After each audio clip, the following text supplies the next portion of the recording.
In November 1978, China's paramount leader, Deng Xiaoping, embarked on a historic trip to Singapore.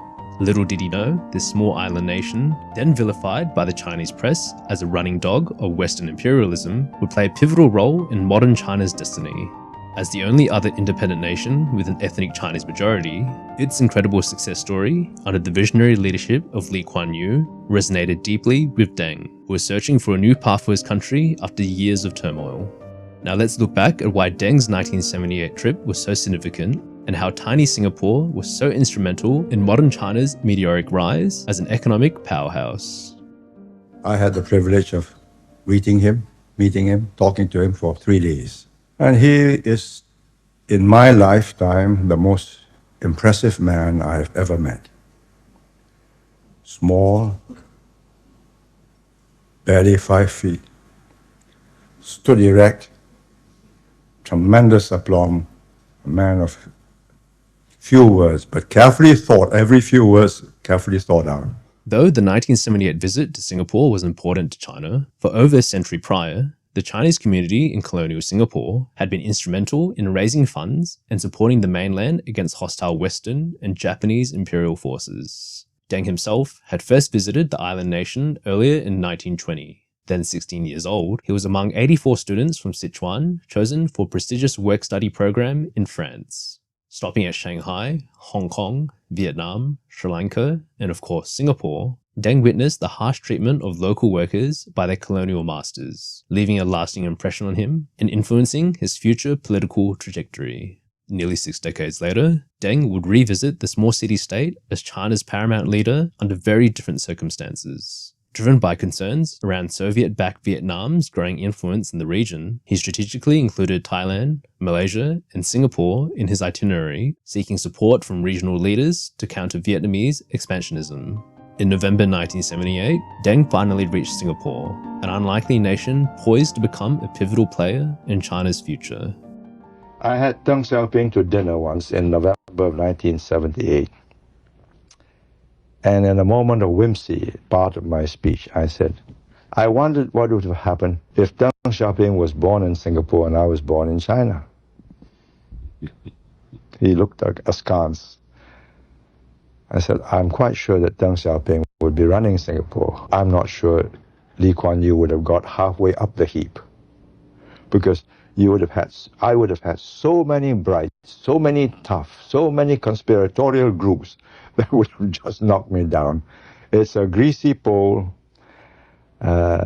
You get there as much by luck as by merit. Deng knew that Singapore's population was a mere rounding error compared to China's. Yet he was keenly aware of Kuan Yew's reputation, a man well-versed in the intricacies of geopolitics, and wielded significant influence with both Southeast Asian and Western governments.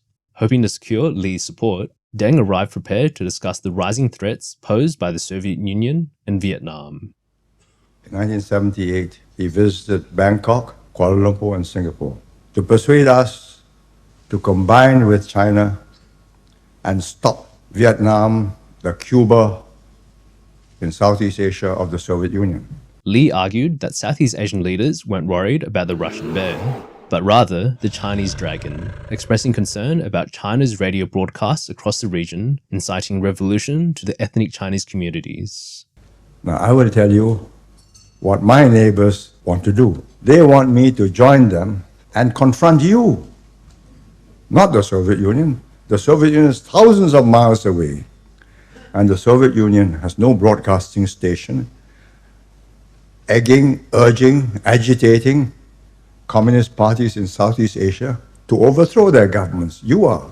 And as long as you are doing that and sending them money to buy arms, it's most unlikely that I'll be able to persuade them to join you. Why are you giving arms and support to the Malayan Communist Party to overthrow the Singapore government? Deng caught off guard, paused, and finally said, "What do you want me to do?" Lee responded, "Stop it." And within 18 months, they did. I had expected a blustering reply. He closed his eyes, looked at me and said, "What do you want me to do?" I said, "Stop it. Change your policy. Then we'll join you and stop the Vietnamese." He paused, he said, give me time.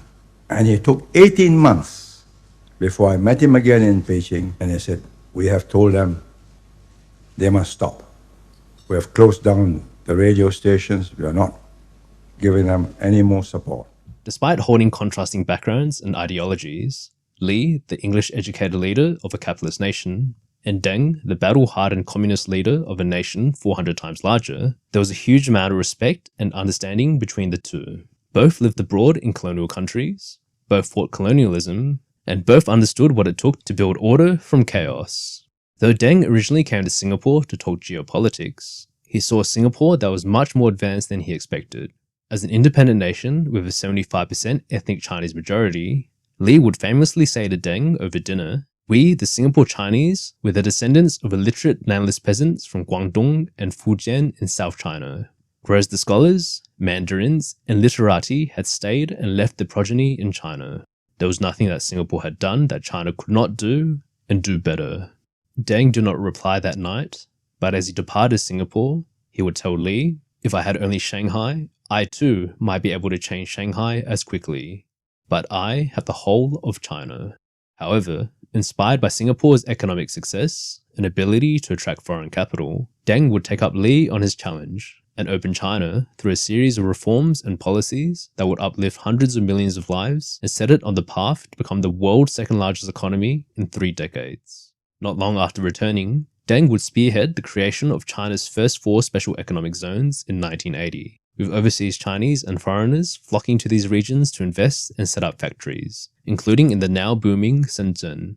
And even though diplomatic relations with Singapore would not be officially formed until 1990, China, recognizing Singapore's expertise, would invite Singapore's ex-Deputy Prime Minister, Dr. Goh Keng Swee, to serve as a special advisor to these 4 special economic zones and to be an advisor on China's coastal development and tourism in 1985.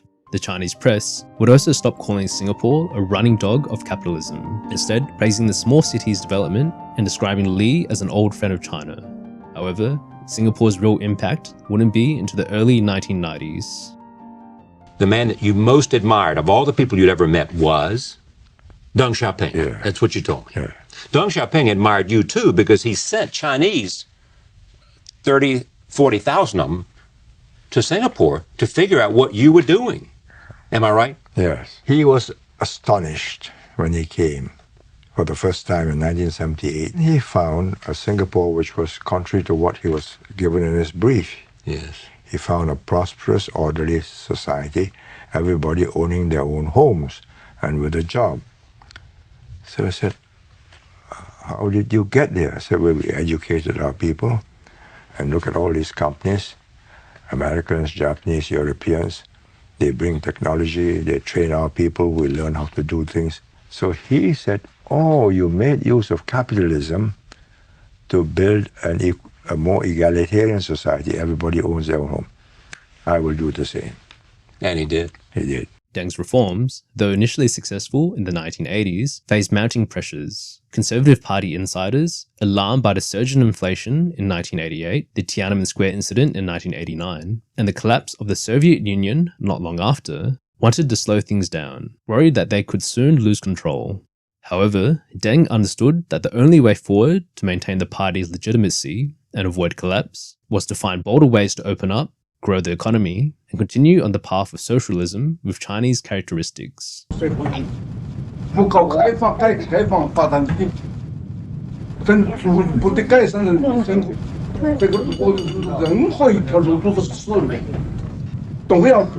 Defying his declining health at 88, Deng embarked on a now legendary tour of southern China in 1992, showcasing the rapid development in the region and igniting a spark of renewed confidence in his economic reforms and policies. On this landmark tour, Deng would specifically tell Chinese officials to learn from Singapore, stating, "Society in Singapore is quite orderly. They manage things very strictly. We ought to use their experience as a model, and we ought to manage things even better than they do." And when they tried to stop him in 1992 from going too fast, he went down to Shenzhen and said, learn from all countries in the world, and most of all, learn from Singapore. The order is good, and they are a very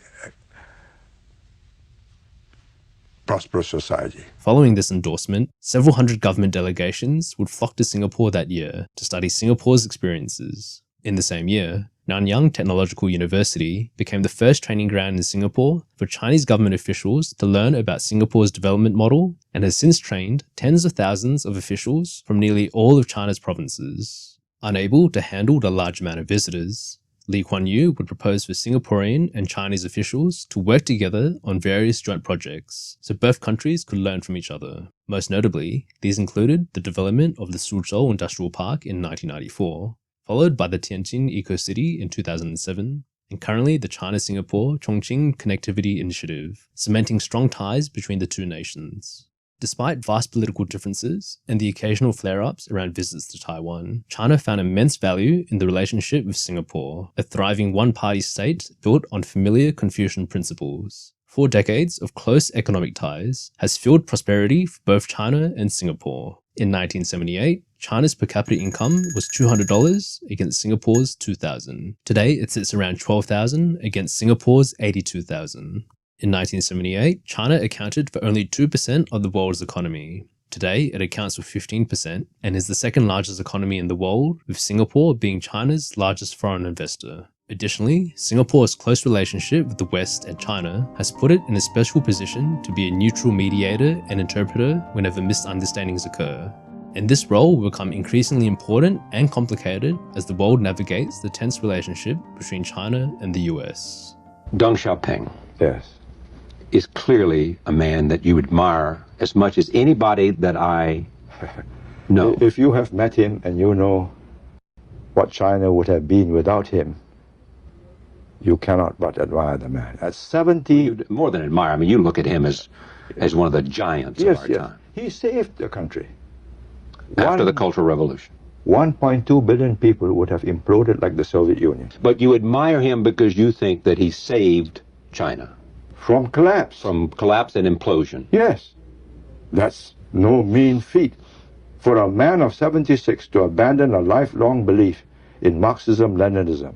Though Deng never returned to Singapore after 1978, Lee would maintain a bridge to China and would visit almost every year, meeting not only with Deng, but also cultivating relationships with China's future leaders. In a testament to the enduring bond between the two nations, Lee would unveil a commemorative sculpture in 2010, honoring the late Deng Xiaoping and 20 years of Singapore-China relations. And in return, China would posthumously award Lee the prestigious China Reform Friendship Medal in 2018 for his contributions to China's growth story.